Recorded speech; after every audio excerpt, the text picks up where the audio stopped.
So like going off of that like original purpose and design and plan, like the main mission as a follower of Jesus, what do you think that would be? I mean, for me, I just look straight to like Matthew 28 and the Great Commission.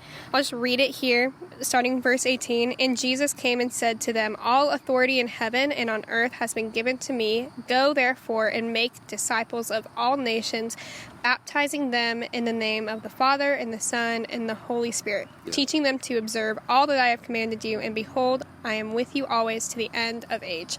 Like, I feel like that paints that like 100%. Clear picture of like our main mission is to like preach the gospel, let everybody know, like bring them in, making disciples. Yeah, absolutely. I think about something that Paul said in Galatians 2:20, where he said that it's no longer I who live, but Christ who lives in me. Yeah. And what he's saying there, and what I kind of think of that in terms of this conversation, is really when we realize and understand that this life is not our own, that it's not about us, it's ultimately about Jesus. And as we seek him and as we draw near to him, as we keep our eyes and our focus on him, we're naturally going to evangelize to our friends. We're naturally going to want to tell our family and other people around us about Jesus, and kind of naturally live missionally and have that mindset and have that focus when our eyes and our heart and our life is oriented and set and focused and aligned with Jesus. But obviously, I know that still can come with challenges, that still can come with difficulties. Sure. What is maybe some obstacles, what's maybe some different things that you've had to navigate and walk through as you've lived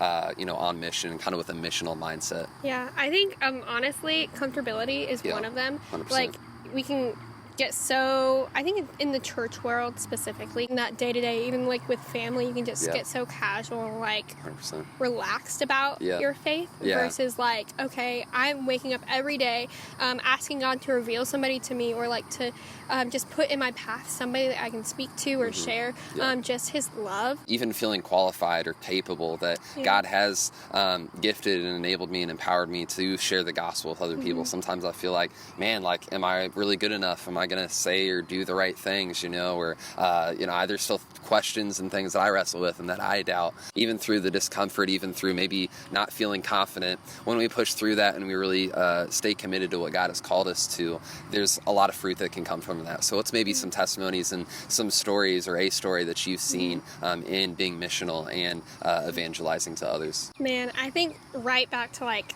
2 weeks ago, where we were in Nicaragua with faith students and asking what he's going to do this week. And in the middle of that comes, okay, Lord, would you heal me? And in that night alone, like, there were multiple healings. And then that just carried in throughout the rest of the week. Like, the students were so like amazed at what the Lord had done, that it wasn't just like, oh, the Lord can do it for me, but he can do it for the people that we're encountering throughout the week. And it was like healing after healing after healing. I thought every day was just another one. But what about you? We had a couple of students, or a couple of kids, come up for prayer, and we were praying for them. And there's this one kid that was having headaches and was having like even worse than that, like migraines basically.